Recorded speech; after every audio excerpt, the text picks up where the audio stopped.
Então vamos lá, pessoal, boa noite, sejam muito bem-vindos. Para quem não me conhece, eu sou a Mirela Trovó, da FBM. Vamos para mais um evento online, né, Fábio? Mais um. E, e hoje a gente vai falar sobre a contabilidade para fintechs, um assunto muito importante e do momento. A gente vai abordar os principais aspectos regulatórios e contábeis exigidos pelo Bacen, né, pelo Banco Central. Convidamos, desde já agradeço muito a participação do Fábio Bassi, que é um especialista em contabilidade para a instituição financeira, tá bom? A gente vai ter aí aproximadamente 50 minutos de bate-papo, e no final a gente abre para perguntas, comentários de vocês via chat, tá? E eu vou te auxiliar, Fábio, moderando esse chat no final, tá bom? Maravilha. Acho que não só no final, né, Mirela? Se o pessoal tiver a oportunidade de enviar os comentários Sim, também via chat e perguntas, a gente vai interagindo e vai tornando aqui a apresentação um pouco mais dinâmica também. sim, não, com certeza. Então, sejam muito bem-vindos, vocês estão em boas mãos. Fábio, vamos lá, boa noite a todos. Bom, boa noite, obrigado pela introdução, Mirela. Obrigado a todos aí por estar participando. Sei que o momento também não é muito agradável para todo mundo, né? A gente está numa circunstância bem atípica, que é essa pandemia. Mas o fato da gente estar pelo menos em casa já dá um pouquinho mais de tranquilidade, né? Não ter que se deslocar e transporte e tudo mais, né? Vamos falar de um assunto hoje que é contabilidade para fintechs. Hoje em dia está muito em uso esse termo, né? Fintechs. Mas a gente vai explorar um pouquinho mais os aspectos contábeis, né? Que abrangem essas fintechs.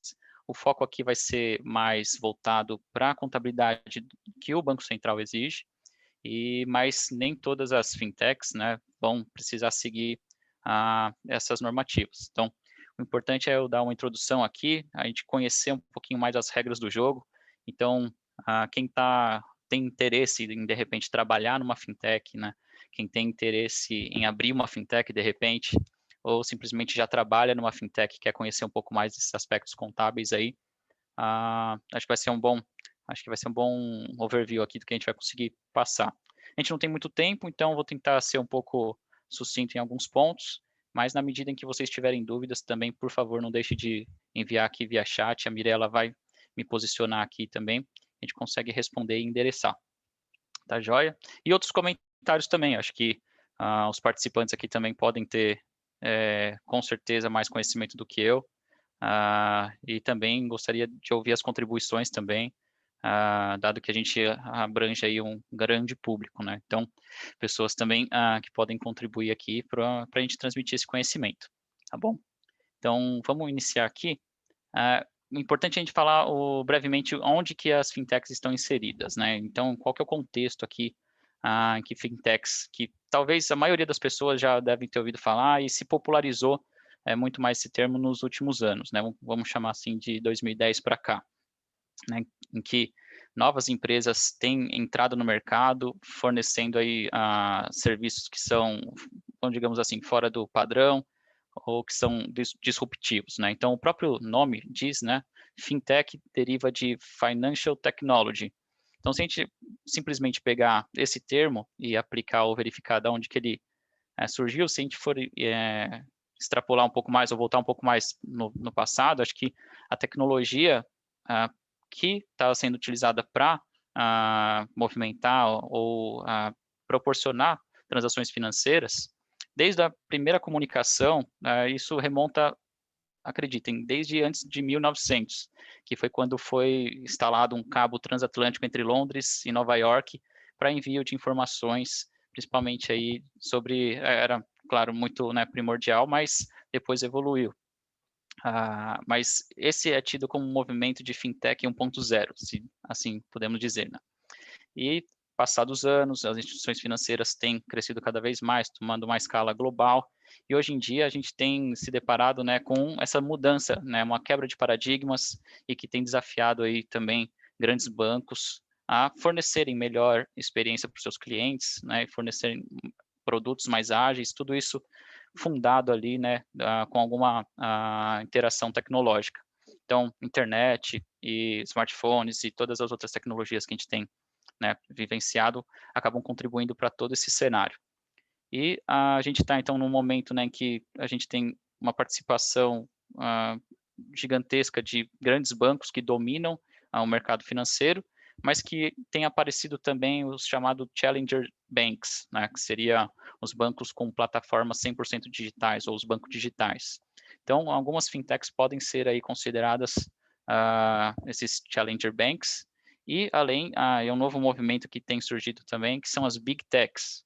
Essas Big Techs seriam grandes empresas de tecnologia, as maiores que a gente conhece, como Apple, Amazon, Google, o Ant Group, que é dono do Alibaba, Alipay, e que agora também estão entrando nesse segmento, né? Então, isso vai proporcionar uma reviravolta muito grande nesse mercado e que acaba beneficiando, acima de tudo, acho que os consumidores, né? Que com todo esse movimento acabam tendo opções e acabam tendo, né, a possibilidade de escolher melhor aí ou quem fornece melhor essa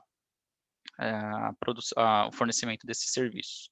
Então, acho que acaba ganhando todo mundo, né, empregadores, empregados e o mercado como um todo.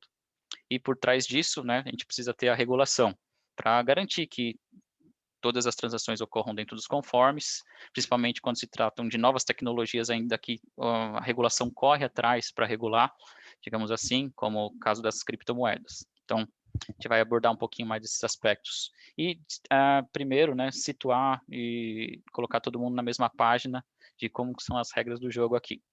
Então, eu vou passar por algumas perguntas e tentar respondê-las aqui, até para dar um panorama geral, mas caso vocês tenham qualquer outra dúvida, não esperem eu passar por determinado tópico, ou também fiquem à vontade aí para compartilhar via chat. A Mirella me interrompe aqui e a gente vai seguindo. Bom, uma rápida introdução sobre mim. Eu sou o Fábio, eu sou mestre em controladoria e finanças empresariais pelo Mackenzie, fiz também uma especialização em FRS, que são as normas contábeis internacionais, e tenho experiência aí em instituições financeiras, tanto do Brasil quanto do exterior, e atualmente também ministro cursos voltados aí para contabilidade societária, contabilidade bancária e agora fintechs, então, que também tem sido bastante demandado. O principal ponto aqui para a gente definir o que é uma fintech, como eu falei, né, ela não é um sinônimo simplesmente de cartão de crédito, uma empresa que fornece um cartão de crédito, ou um banco que fornece um aplicativo por celular, né? Então, é uma categoria muito ampla, mas que está sempre fundado aí com algum serviço financeiro e pautado aí ou no alicerce tecnológico. Então, elas são normalmente startups do mercado financeiro. Então, startup, acho que também é um termo que tem sido amplamente, né, divulgado, ouvido aí na mídia. Então, a outra pergunta que eu faço aqui é se toda fintech é uma startup. Então, a gente pode dizer que sim, né, porque as verticais de startup, elas atingem diversas frentes, né, tais como saúde, energia, comunicação, regulatório. Então, normalmente são empresas disruptivas, né, esse termo também está bem sendo bastante utilizado, e são escaláveis, né? Então, acho que hoje em dia qualquer negócio que não usa a internet acaba ficando um pouquinho para trás diante de seus concorrentes. Então, a escalabilidade, né, o atingimento, a capilaridade que a internet proporciona para esses negócios acaba sendo o maior diferencial. Então, vamos lá, entrando aqui nos pormenores e conhecendo as regras do jogo. Toda fintech é um banco? O que vocês acham? Podem responder mentalmente aí, agora eu vou discorrendo um pouco mais sobre o assunto. Então, a resposta é não. Nem todas as fintechs são bancos, né? Então, a maioria das fintechs que a gente conhece hoje, se assim pode se dizer, mais de 20% estão voltadas para arranjos de pagamento, que são empresas que foram originalmente concebidas, né, como, por exemplo, transações de cartão de crédito. Elas não são tidas como banco, né? Para serem banco, elas precisam ser instituições financeiras e autorizadas a funcionar pelo Banco Central. Então, no nível mais embrionário ali, ou quando a empresa está começando, e dependendo do negócio que ela vai operar, ela não é necessariamente um banco, né? Então, um exemplo mais claro disso é o Nubank. Acaba sendo até um pouco contraditório, mas no princípio, né, a Nubank é o unicórnio, que a gente chama, que é uma startup que já atingiu aí $1 bilhão de valor de mercado. Então, isso acaba sendo um pouco, né, contraditório com o próprio nome, Nubank, mas ela foi concebida originalmente como uma empresa para operar com cartões de crédito sem anuidade, ou seja, só fornecendo transações de pagamento. Posteriormente, mais recentemente, ela tem ofertado operações de crédito, então ela sim foi aí recebendo ou adquiriu junto ao Banco Central o título de banco e instituição financeira. Então, vamos seguir aqui um pouquinho mais. Então, o que é um banco digital? Um banco digital, como eu falei, é uma instituição financeira, mas regulada pelo Banco Central, mas que tem aí uma plataforma 100% digital. E é o cenário em que todos os outros bancos, por assim dizer, estão caminhando, né, por fornecer modalidades 100% digitais para os seus clientes, os grandes bancos, né? Então, as fintechs, né, como eu dei um pouquinho mais, comentei um pouquinho mais no início, elas foram, de certa forma, ganharam mais popularidade a partir de 2010 e empresas que surgiram no Vale do Silício, lá na Califórnia, e que têm ganhado cada vez mais mercado, né, e tem desafiado todo o mercado financeiro a fornecer, de certa forma, melhores produtos e serviços. E a regulação, ela corre um pouco atrás, né? Normalmente as coisas acontecem primeiro, para depois o regulador, alguma autarquia com esse poder, levante a mão, interfira, né, primeiro, né, para limitar e para que não seja produzido ou causado um risco sistêmico e, sobretudo, para orientar as empresas a como seguir ou definir as regras básicas do jogo e, além de supervisionar para que, obviamente, nenhuma delas faça coisas ilegais, né? O universo de fintechs ele foi regulado pelo Banco Central a partir, foi isso recentemente, né? Se não me engano, foi a partir de 2018. Foi editada uma nova resolução pelo Banco Central e que ali ele delimita ou estabelece as principais atividades que uma fintech pode ter, né? Então, são elas uma sociedade de crédito direto, que aí seria a própria instituição fornecendo o seu crédito, né, ou dando o seu recurso para o cliente, ou ela pode ser também uma sociedade de empréstimo entre pessoas. São essas as duas siglas que constam nessa resolução, que é a 4656 de 2018. Então veja que só em 2018 o Banco Central teve aí claro que decorre de um trabalho de outros anos para que sejam estabelecidos os princípios gerais pelo regulador.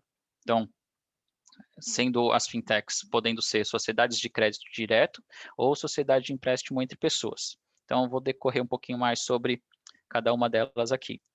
A sociedade de empréstimo entre pessoas, também conhecida como peer-to-peer, né, ela aparece ou surge aí a fintech exercendo o serviço de intermediação financeira.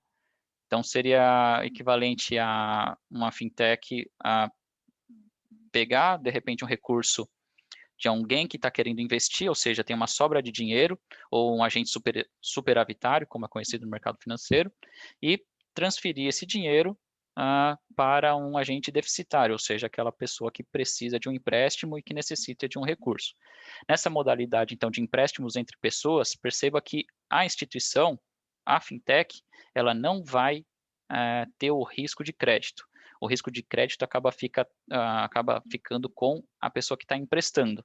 E, em função disso, ele exige, né, uma remuneração, obviamente, maior, em função, ou quanto maior for o risco de crédito daquela pessoa. Então, perceba que a evolução da tecnologia, o Open Banking, que hoje em dia tem sido muito falado também, que nada mais é do que a disponibilidade de informações, a utilização de Big Data por todos os players do mercado, acaba contribuindo para que outros tipos de operação possam ser feitas, né? Então, uma pessoa que deseja investir, ela pode ser um mini banco, por assim dizer, né? E emprestar o seu dinheiro a uma outra pessoa que vai ter um score ou um rating ali já cadastrado ou analisado por essa fintech, que vai proporcionar esse empréstimo entre pessoas. Essa é uma das modalidades de uma fintech.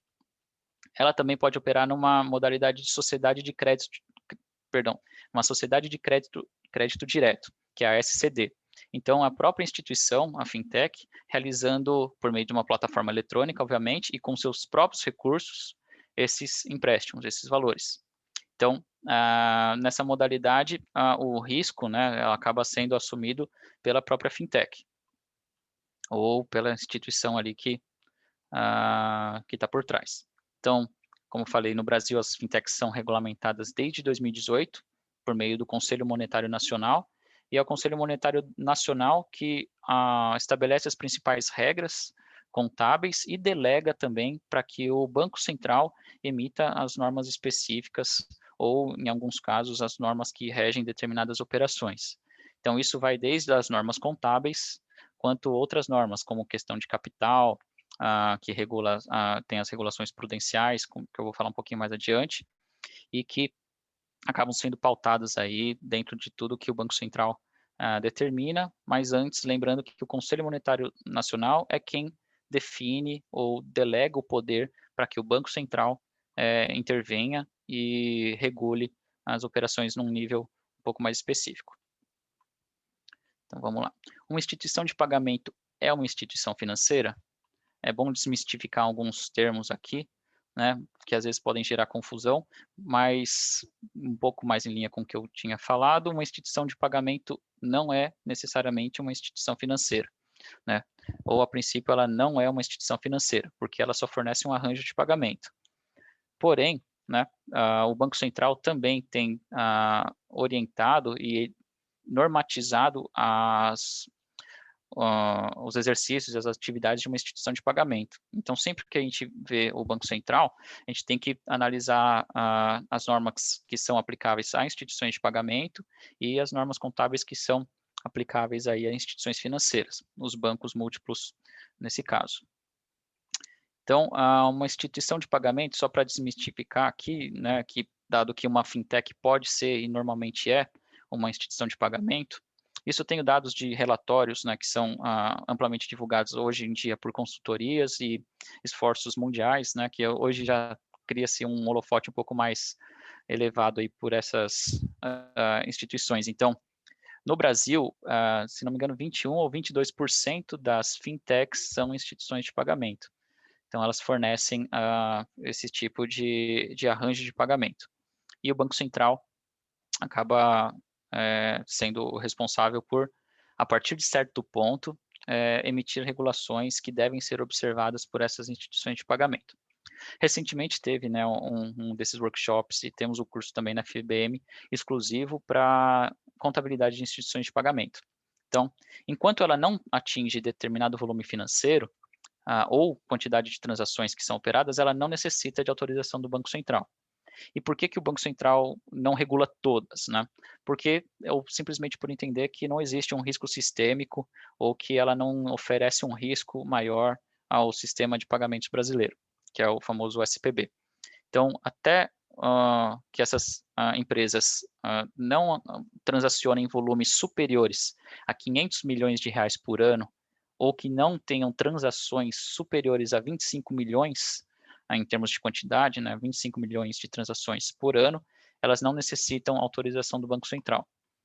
Mas a partir de certo ponto, e obviamente como todo negócio deseja ser escalável e prosperar, eventualmente eles acabam superando esse limite, necessitando aí de autorização do Banco Central. Uma vez que elas necessitam de autorização do Banco Central, elas precisam observar as regras contábeis e as regras aí do COSIF. Tudo bem até aí, pessoal? Se alguém tiver alguma dúvida, por favor, acene ou mande uma mensagenzinha aí no chat, que a Mirella está capturando aqui, tá? Então, quando que uma instituição de pagamento deve solicitar autorização ao Banco Central? Como eu acabei de falar, quando transações em volume financeiro superarem 500 milhões em um ano, ou quando a quantidade de transações superarem a 25 milhões no período aí de 12 meses. Então, instituições de pagamento não autorizadas pelo Banco Central precisam seguir o plano de contas do Banco Central? Então, uma vez que elas não atingiram um determinado limite, obviamente elas não precisam dessa solicitação, então elas acabam regendo o seu plano de contas próprio. Obviamente que a forma como elas são constituídas, normalmente tem outras leis e outro regramento contábil que deve ser observado. Então, no caso de instituição de pagamento que ainda não tem autorização aí a funcionar pelo Banco Central, eles têm o seu plano de contas próprio, e dependendo da modalidade em que elas são constituídas, aí vamos abranger um pouco mais o escopo, né? A fintech não necessariamente precisa ser uma instituição de pagamento. Então, ela vai ter o seu plano de contas próprio, mas dependendo da forma como ela é constituída, ela tem que observar, seja aí a lei da sociedade por ações, que é a 6.404, se ela for constituída sob a forma de sociedade anônima, ou enquanto ela for uma outra entidade, seja uma sociedade limitada, por exemplo, ela pode ter que seguir aí as melhores práticas contábeis, que é o IFRS para pequenas e médias empresas. Então, são só alguns exemplos de que a regulação, enquanto não autorizada pelo Banco Central, ela pode, ou ela tem que seguir aí o regramento contábil da 6.404. Importante destacar também que nessa resolução que foi instituída pelo Banco Central em 2018, ela requer, né, que seja essa fintech uma sociedade de crédito direto ou uma sociedade de empréstimo entre pessoas, ela tem que ser necessariamente concebida sob a forma de sociedade anônima. Pode ser de capital fechado ou de capital aberto. Mas enquanto de capital fechado ela tem uma série de exigências que é um pouco menor, enquanto uma SA de capital aberto, ela tem uma série de exigências contábeis de divulgação e que vão ser um pouco mais pesadas para ela cumprir. Necessariamente, né, tudo isso é em detrimento do fornecimento de informações para os investidores, uma vez, né, que ela tem capital aberto, então os sócios, os acionistas estão muito interessados em saber como que anda a saúde financeira da empresa e saber o quanto que eles vão receber de dividendos, quanto que eles vão ter de retorno com tais investimentos, né? Então, aqui é um importante ponto para a gente destacar, que uma vez autorizada pelo Banco Central, a instituição financeira, aí leia-se bancos, bancos digitais, bancos múltiplos, ou instituição de pagamento, então a fintech pode ser tanto um como o outro, deve observar todas as regras e exigências do Banco Central, e isso engloba o famoso COSIF. Então, aqui a gente acaba entrando um pouco mais nas especificidades dessas transações, que acabam tendo que ser observadas segundo o COSIF ou segundo demanda do Banco Central. Então, o que é o COSIF? O COSIF nada mais é do que o plano contábil das instituições financeiras do Sistema Financeiro Nacional.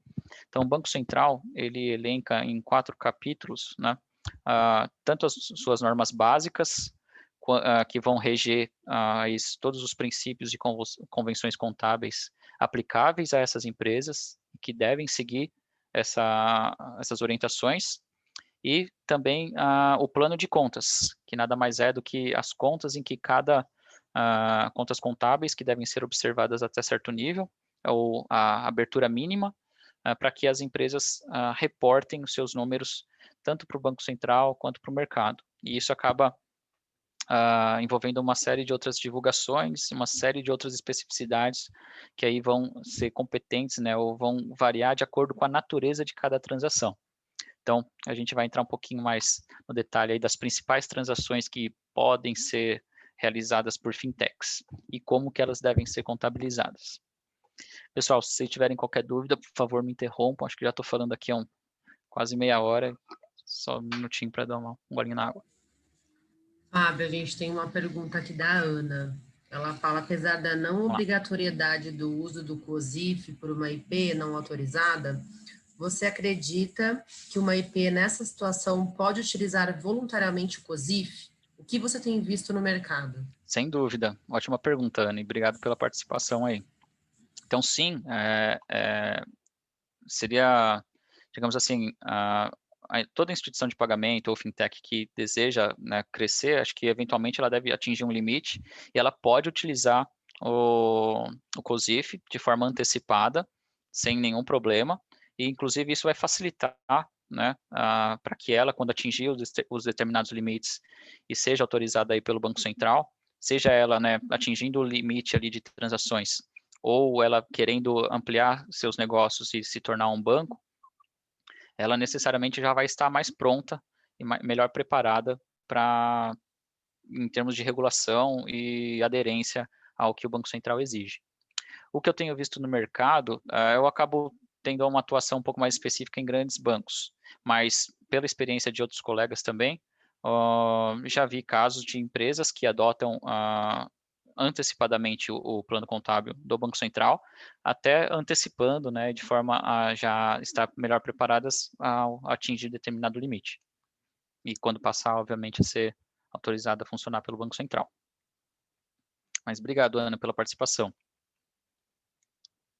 Então, o COSIF aqui, né, ele tem o objetivo de uniformizar todos os registros contábeis e atribuir o tratamento adequado a todos os atos que a administração, que o banco opera, né? Então, isso acaba envolvendo desde as transações societárias, como incorporação, fusão, cisão, até as operações específicas, né, inerentes aí a um banco ou a uma instituição de pagamento, seja ela aí as transações de cartão de crédito, as operações de crédito, as operações com títulos e valores mobiliários, derivativos e todo o resto.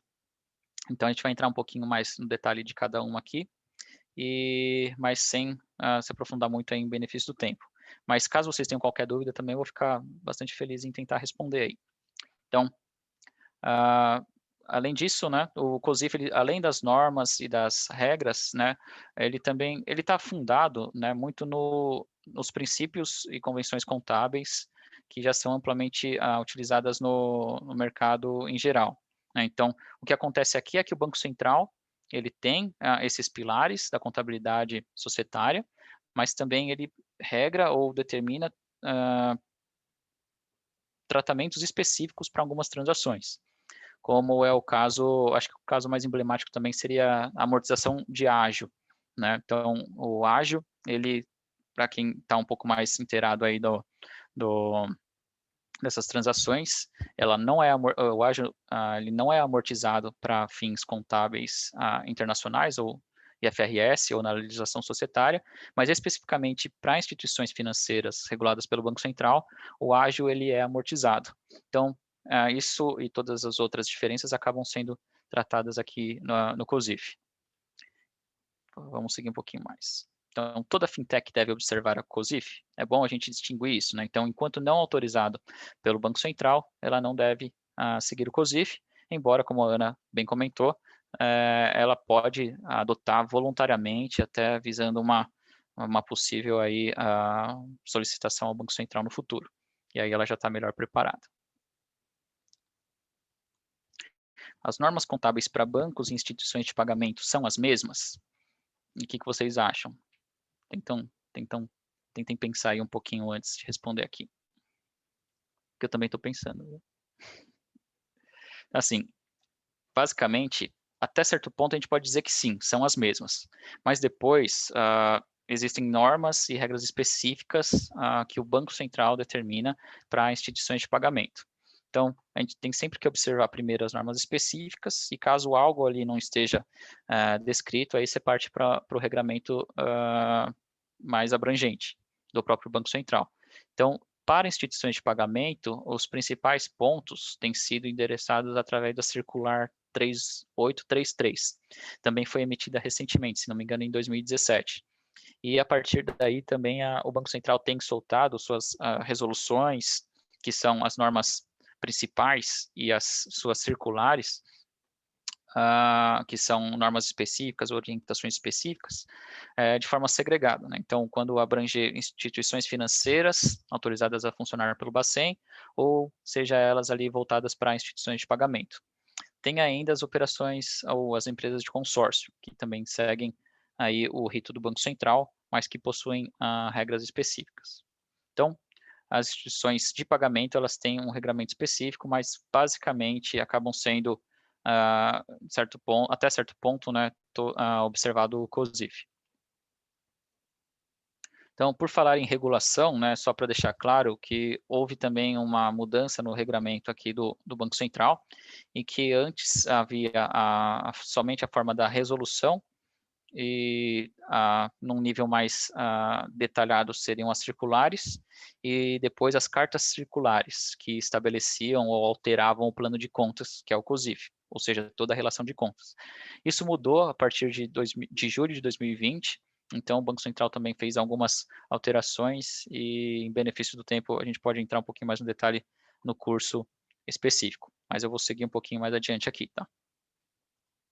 Então, sabendo aí que as empresas devem divulgar demonstrações financeiras, dependendo do seu porte, né, o Banco Central ele determina uma periodicidade mínima para que isso aconteça. Então, se as empresas, uma vez autorizadas aí a funcionar pelo Banco Central, elas devem divulgar informações, no mínimo, semestralmente, né, em junho, necessariamente em junho e dezembro. E se a empresa for sociedade anônima, como todas as fintechs devem ser, né? Mas se ela for, além disso, a sociedade anônima de capital aberto, ela também tem que divulgar isso de forma trimestral. Então, acaba ampliando aí o nível de exigência de divulgações. Então, quais demonstrações essas entidades devem divulgar? Então, uma vez constituída aí sobre a forma de sociedade anônima, elas devem seguir ali a Lei 6.404 e devem divulgar as demonstrações básicas, que são o balanço patrimonial, a demonstração dos lucros ou prejuízos acumulados, a demonstração do resultado do exercício, a famosa DRE, a DFC, que é a demonstração de fluxo de caixa, e se ela for companhia aberta, ela também deve divulgar a sua demonstração de valor adicionado, que é a DVA. E é importante destacar aqui, né, que embora o Banco Central ele tenha o seu regramento, em algumas circunstâncias, as entidades têm que divulgar também no padrão internacional, que é o IFRS. Então, isso acaba também trazendo um pouco mais de complexidade e um nível de exigência um pouco maior para que as empresas estejam em compliance nesse caso. Então, o Banco Central ele tem caminhado também, e aí está um dos desafios de quanto maior a fintech, ela também tem que observar aí as regras internacionais, que são as IFRS. Então, o Banco Central está caminhando para convergir em alguns pontos para o que determina as normas internacionais. Então, a partir de 2022, isso foi uma norma recém-editada também, as empresas que divulgam informações consolidadas, hoje elas divulgam em dois formatos, né, tanto no formato do Banco Central, quanto no formato IFRS, ou as normas internacionais. Então, a partir de 2022, o Banco Central vai adotar o IFRS, então não havendo mais essa necessidade de que as instituições tenham que observar ou divulgar dois balanços. Acaba já ajudando um pouco todos os esforços, né? Então, vamos entrar um pouquinho mais aqui no... E se vocês tiverem qualquer dúvida quanto à divulgação também, por favor, enviem aí no chat. Então, Fábio, oi, tem mais perguntas aqui. Em vamos lá. relação à regulação de IPs não autorizadas que optaram voluntariamente pela operação do PIX, como está funcionando esse regime de regulação mínima? Muda muita coisa? Mas a divulgação em IFRS está valendo para IPs também ou só para bancos? Não, enquanto não, é bom distinguir isso. Obrigado pela pergunta. Então, enquanto não autorizado pelo Banco Central, ela deve seguir a sua regulação ou as normas específicas ali para instituições que seja de pagamento. Então, ela deve observar necessariamente o IFRS para pequenas e médias empresas. Em relação a PIX, como são transações de pagamento, aí ela efetua os seus registros contábeis conforme são exigidos. Qual que seria a segunda parte da pergunta, Mirela? Desculpa. Se puder repetir novamente. Ela pergunta assim, mas a divulgação em IFRS está valendo para IPs também ou só para bancos? Não, uma vez autorizada a funcionar pelo Banco Central e sendo a empresa sociedade anônima de capital aberto ou capital fechado a partir de certo ponto, se ela for de grande porte, aí ela tem que seguir a 6.404, que foi editada ali pela 11.638, e deve divulgar em FRS sim, se ela for de grande porte. Enquanto não, ela pode simplesmente adotar voluntariamente. Não sei se eu respondi a pergunta, mas fico feliz se você puder compartilhar o edital aí. Foi a Ana que perguntou. Tá. Então, Ana, vou tentar ser um pouco mais claro aqui. Enquanto não autorizada pelo Banco Central, ela não precisa seguir o IFRS, né? O IFRS existe também para pequenas e médias empresas, mais uma vez ela sendo constituída sob a forma de sociedade anônima, ela deve observar a 6.404. Se ela for uma sociedade anônima de capital fechado, ela também deve divulgar as demonstrações nesse padrão, no padrão internacional, caso ela seja de grande porte.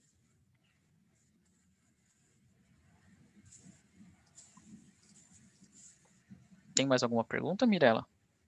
Não, por enquanto não. Ou posso seguir aqui? Tá bom. Pode seguir. Então, Não, quais são peraí. as... Ela está dizendo que ficou claro. Tá, muito obrigado, Ana. Mas qualquer coisa, a gente pode conversar depois, ou eu tento ser um pouquinho mais específico. Ou posso me aprofundar um pouco mais antes de responder, caso não tenha ficado claro. Então, quais são as principais transações que uma fintech pode realizar e como elas devem ser contabilizadas? Aí, entrando um pouquinho mais no que o Banco Central estabelece como regramento, né? Então, a gente vai aprofundar um pouco mais em como essas transações devem ser registradas, né? Então, o Banco Central, através do COSIF, ele estabelece ali, de acordo com a natureza de cada transação, o que tem que ser observado. Na maioria das vezes acaba sendo convergente, né, com o que a lei das sociedades por ações determina, e muitas vezes também tem o seu regramento específico. Então, o que uma fintech, como a gente viu, sendo ela instituição de pagamento ou instituição financeira, o que ela pode transacionar, né? Então, operações com cartão de crédito, e sendo ela uma instituição de pagamento, ou proporcionando aí, né,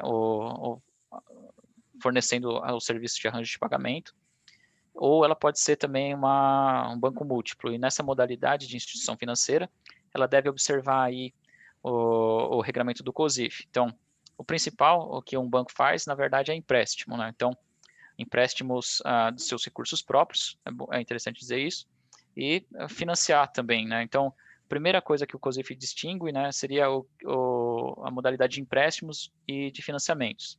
E isso requer que o banco contabilize em linhas específicas ou contas específicas, de acordo com a natureza de cada transação. Um empréstimo, por exemplo, ele não tem, na verdade, né, uma destinação específica. Então, você, como cliente, ele pode destinar o uso daquele recurso que ele está pegando emprestado para qualquer que for a finalidade. Já o financiamento, não. O financiamento, acho que é uma modalidade que também está bem amplamente dirimida ou amplamente utilizada no mercado, que precisa aí de um ativo objeto, né? Ou você delimita, ou a aplicação desse recurso ela é definida. Por exemplo, financiamento imobiliário. Você utiliza o recurso para adquirir o seu imóvel, e esse imóvel fica aí em consignação à instituição que está emprestando o recurso.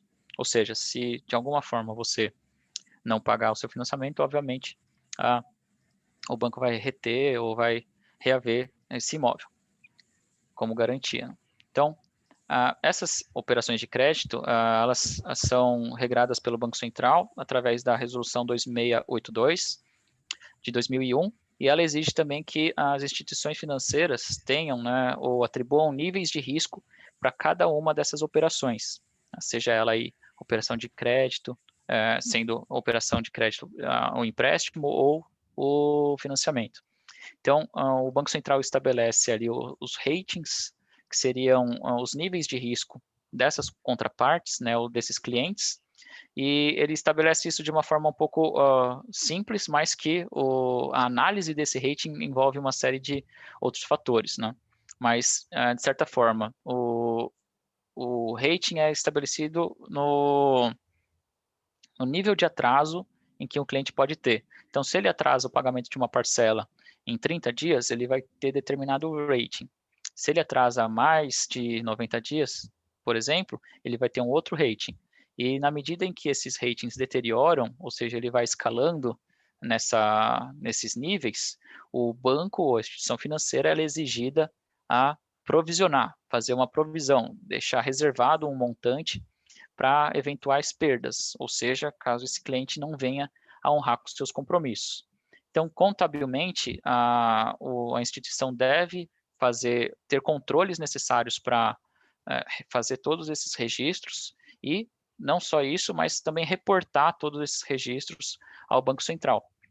E tem uma série de outros níveis de divulgação que o Banco Central exige para ele próprio, para fazer o monitoramento e se os níveis de risco que a instituição está correndo estão devidamente cobertos de acordo com sua gestão de risco. Então, esse negócio, né, entre pegar o seu recurso que os bancos normalmente eles podem buscar fontes de financiamento próprio para emprestar para outras pessoas, para outras empresas, né? E nesse movimento ela tem que ter uma gestão de risco muito desenvolvida. Na verdade, a atividade bancária está muito relacionada a isso, né? Então, você buscar uma fonte de captação que seja, de certa forma, mais barata daquilo que você vai emprestar. Então, contabilmente, isso também exige determinadas regras que devem ser observadas aí pelos participantes do mercado. Tudo isso, né, respaldado e coberto aí pelo COSIF. Então, na medida em que o Banco Central identifica novas necessidades de normatizar determinada transação, ele emite suas resoluções, como eu falei, e fazendo ou incorporando aí alterações ao COSIF. Então, o COSIF nada mais é do que um compilado de todas as normas que devem ser observadas aí pelas instituições participantes do mercado que sejam autorizadas a funcionar pelo Banco Central. Outro exemplo seriam cessões de crédito, né? As instituições também podem originar uma carteira de crédito ou ela pegar determinada parcela da sua carteira de crédito, dos seus recebíveis, e fazer suas cessões, ou seja, a venda deles, né? Isso também tem um regramento específico do Banco Central, que é a Resolução 3533. Normalmente, né, quando a gente fala de instituição financeira, a linha de operações de crédito ela acaba sendo uma das mais relevantes, né? Mas tem outras que chamam muito atenção, que são títulos e valores imobiliários, os TVMs, ou os derivativos, e que também possuem o seu regramento específico e que estão contempladas dentro do COSIF. Então, para todo esse negócio, né, que seria a gestão de risco de uma instituição, a gente acaba entrando em outras naturezas de transação que tem o seu regramento estabelecido pelo Banco Central. E títulos e valores imobiliários acabam sendo amplamente utilizados pelos bancos, não só, né, para garantia das suas próprias operações, mas como gestão de seus riscos, né? Normalmente os bancos têm umas áreas específicas que cuidam disso, que são as tesourarias, e elas operam não apenas o dinheiro dos clientes, o recurso dos clientes, né, buscando a rentabilidade, mas como também os seus próprios recursos. Então, a gente tem a figura das mesas proprietária e das mesas de clientes. E envolve uma série aí de complexidades e uma série de especificidades que devem ser observadas. Em relação a títulos e valores imobiliários, o Banco Central tem a circular 3068 e que em muitos aspectos se assemelha à regulação internacional, que era a anterior IAS 39 e que é agora, a partir de 2018, a IFRS 9. Eu vou estar entrando um pouco mais aqui nos detalhes dessas transações, mas para não perder também o detalhamento de outras transações, eu faço a sugestão aqui, né, de que a gente tenha um curso específico que vai ser ministrado também por mim em abril, e que a gente vai estar entrando no detalhe de todas essas operações que podem abranger as fintechs. Então, não apenas, né, títulos e valores imobiliários, mas também outras operações e outras situações que são abrangidas pela legislação societária que constam no COSIF também devem ser observadas por fintechs, né, uma vez que elas utilizam aí, normalmente elas utilizam de capital, de venture capital, que a gente chama, né, ou de seed money, que seriam fontes de captação para que elas possam reinvestir no próprio negócio, fazendo com que a empresa cresça. E uma vez que ela cresça, seja aí um crescimento orgânico ou através da conquista de base de clientes para depois monetizar suas operações, ela pode vir a adquirir outras empresas também do mercado. E aí operações de incorporação, cisão, eventualmente fusões, acabam tendo seu regramento específico, contábil, também aí abarcado pelo COSIF, e muitas vezes pode se assemelhar à norma internacional, às vezes podem guardar certas peculiaridades. E sempre que houver essas diferenças de tratamento, a empresa, né, o contador tem que ficar atento, a equipe contábil tem que ficar muito atenta e monitorar todos esses eventos. Então, a gente falou aí de operação de crédito, cartões de crédito, títulos e valores imobiliários, derivativos. Então, tudo isso está dentro do que a gente chama de instrumento financeiro, né? Então, instrumentos financeiros normalmente são o core ali, né, a raiz das fintechs, seja ela aí de instituição de pagamento ou instituições financeiras.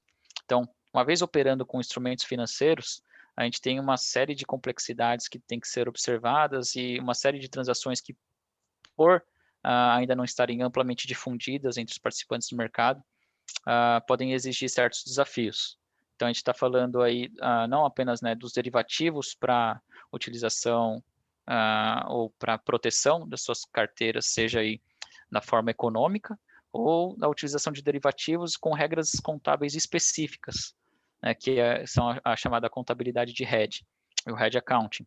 Também são pontos importantes que valem a pena a fintech, na medida que ela cresce e amplia a sua gama de negócios, para ela gerenciar e mitigar os seus riscos, fornecer um balanço um pouco mais seguro, né, e garantindo aí também um resultado um pouco, de certa forma, mais sustentável. Então, existem também instrumentos contábeis, né, ou dentro da regulação contábil existem regras específicas que permitem uma melhor gestão de riscos e que podem proporcionar aí a redução da volatilidade, seja do caixa da empresa ou como do resultado também da empresa. E não apenas esse, mas todos os outros tópicos e principais atividades aí geridas pelas fintechs, a gente vai estar abordando no curso de abril. Temos alguma pergunta, Mirela? Eu acho que eu acabei falando e nem dei espaço aí para você. Não, por enquanto não. Bom, por fim, eu vou entrar aqui também em um aspecto de regulação prudencial e que algumas fintechs, uma vez atingido determinado tamanho, elas podem estar sujeitas, né, que é, se não me engano, a resolução 4280 do Banco Central. Então, ela determina que as instituições que detenham certa relevância no mercado financeiro, e essa relevância, o Banco Central, ele segmenta, né, essas instituições em segmentos denominados S1, S2, S3, S4 e S5, em que quanto maior a instituição, maior o total de ativos dela ou exposição ao risco, em relação ao PIB do país, elas sejam enquadradas em um desses segmentos. Então, uma vez enquadrado dentro do S1, aí, se não me engano, a gente está falando de empresas que têm de 1 a 10% do PIB, em total de ativos ou total de recursos em risco, digamos assim, né? Que é a relevância da carteira, e esse nível, né, ou esse percentual vai decaindo à medida em que a instituição é um pouco menor. Mas essa regulação, né, essa regulação prudencial, ela é fundamental para um bom funcionamento e principalmente para o monitoramento das instituições que compõem o sistema financeiro nacional. Então, isso a gente tem a figura do Banco Central aqui no Brasil, mas tem a figura de órgãos internacionais como o FSB, que é o Financial Stability Board, e também tem o BIS, que é o Banco de Desenvolvimento Internacional. Desculpa, BIS, que é o Bank for International Settlements. E também acabam monitorando a saúde financeira de todas as instituições do mundo. Isso é muito importante para garantir um sistema financeiro sólido e evitar potenciais riscos sistêmicos. E que eu achava que, né, seria um dos maiores riscos aí que o mercado global poderia vivenciar, mas acho que perde para uma pandemia, né? Então, acho que, de certa forma, a regulação prudencial é muito importante por garantir também a solvência de empresas e monitorar para que elas não tomem mais risco do que aquilo que elas podem fornecer, né, ou daquilo que elas podem correr para até o ponto delas não se tornarem mais solventes, né, não terem mais a capacidade de honrar com seus compromissos. Então, a resolução 4280, ela estabelece que os conglomerados prudenciais, que assim são denominados, elas têm que divulgar suas informações consolidadas, e isso engloba todas as instituições financeiras. Então, um conglomerado prudencial, né, a instituição líder, ela é exigida a divulgar todas as instituições financeiras que estão abaixo dela. Então, se, por exemplo, uma instituição financeira é líder de um conglomerado e que ela tem uma seguradora embaixo, que normalmente acaba acontecendo, ou uma corretora de seguros, por exemplo, essa corretora que é controlada por essa instituição, ela não é consolidada, ela não é divulgada no balanço consolidado prudencial dessa instituição líder. Acaba entrando outras instituições financeiras, como agências no exterior, fundos de investimento, e acabam tendo que ser, e inclusive instituições de pagamento, acabam tendo que ser integrantes aí do conglomerado prudencial. E isso, novamente, né, é para garantir, e em cima desse balanço, ou desse reporte, também são calculados outros índices, como o famoso índice de Basileia e patrimônio de referência, e tudo isso acaba sendo utilizado como mecânica para o Banco Central monitorar a saúde financeira das empresas e garantir que elas não atinjam um ponto de ser insolventes. Então, o Banco Central ele acaba sendo muito responsável, digamos assim, e já foi também muito, não posso dizer, ele, digamos assim, ele é mais conservador em relação às suas instituições financeiras, né, as instituições que estão abarcadas aí pelo Banco Central e que garantem a solidez do sistema financeiro nacional em termos de Brasil. Porque, inclusive em 2008, quando a gente teve a crise financeira mundial, principalmente os bancos brasileiros não sofreram tanto esses impactos por, como eu falei na parte de operações de crédito, eles já terem níveis de provisões suficientes e adequados, talvez em algum momento até mais do que deveria ser exigido, mas obviamente para garantir sua solvência, garantir que eles consigam honrar todos os seus empréstimos. Então isso é muito importante, garantindo aí que grandes players do mercado não assumam riscos maiores do que aquele que eles mesmos podem correr, né? Então, a gente viu que durante 2008 a crise se instaurou principalmente nos bancos americanos, levando à quebra de alguns deles, e na Europa também, exigindo aí montantes, né, relevantíssimos para que governos pudessem injetar dinheiro na economia entre aspas, né, nos próprios bancos para que eles não tenham quebrado. Então, os níveis de provisionamento que eram exigidos, ou seja, a gente está falando de regras contábeis aqui, né?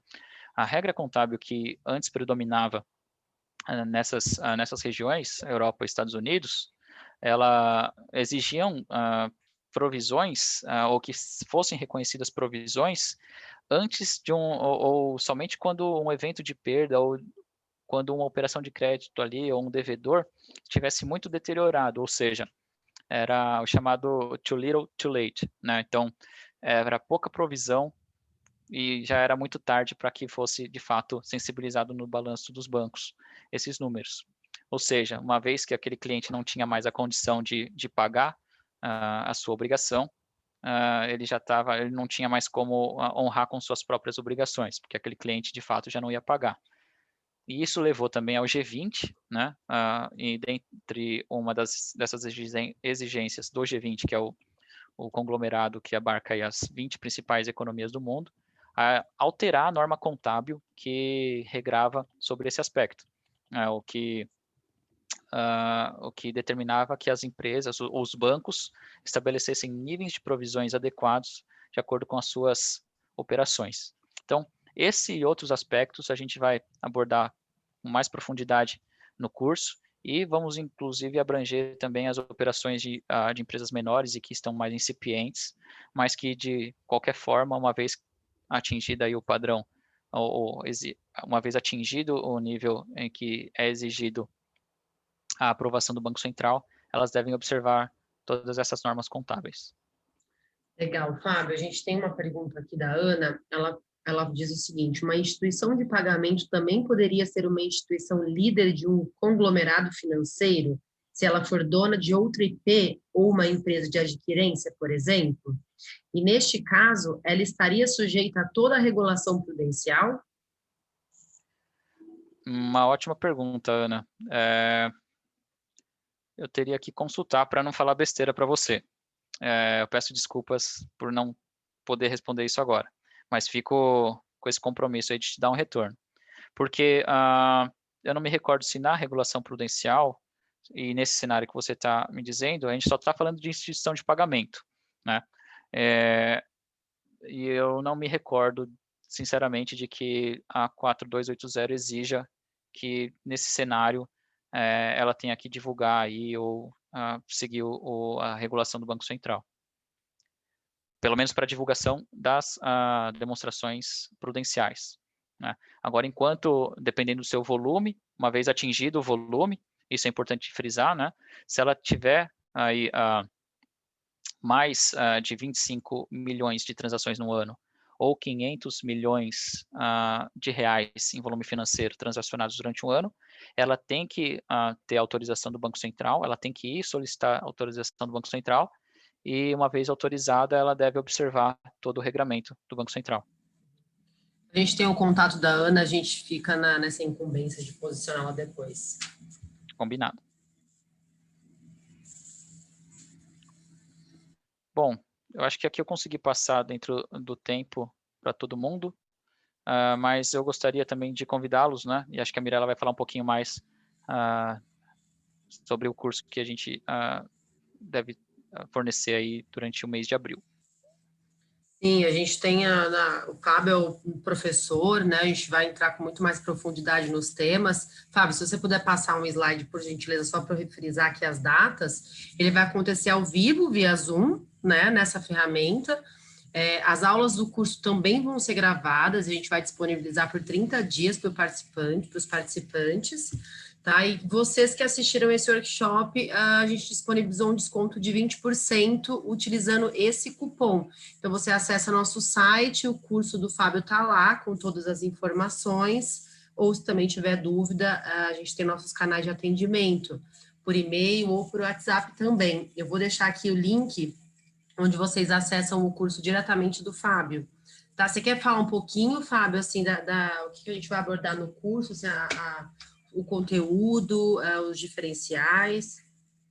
Sim, com certeza. A gente vai, o curso, né, ele tem como foco a contabilidade de fintechs, mas a gente vai aprofundar um pouco mais, né, no que são arranjos de pagamento, contabilidade de instituição de pagamento e, principalmente, né, o foco ali vai ser o que o Banco Central determina, né? Então, a gente vai entrar nas transações, nas principais transações que um banco realiza, as normas que ele deve observar, ali o regramento do COSIF, como a gente falou, e além disso trazer, né, via casos práticos, exemplos de divulgação e por aí vai.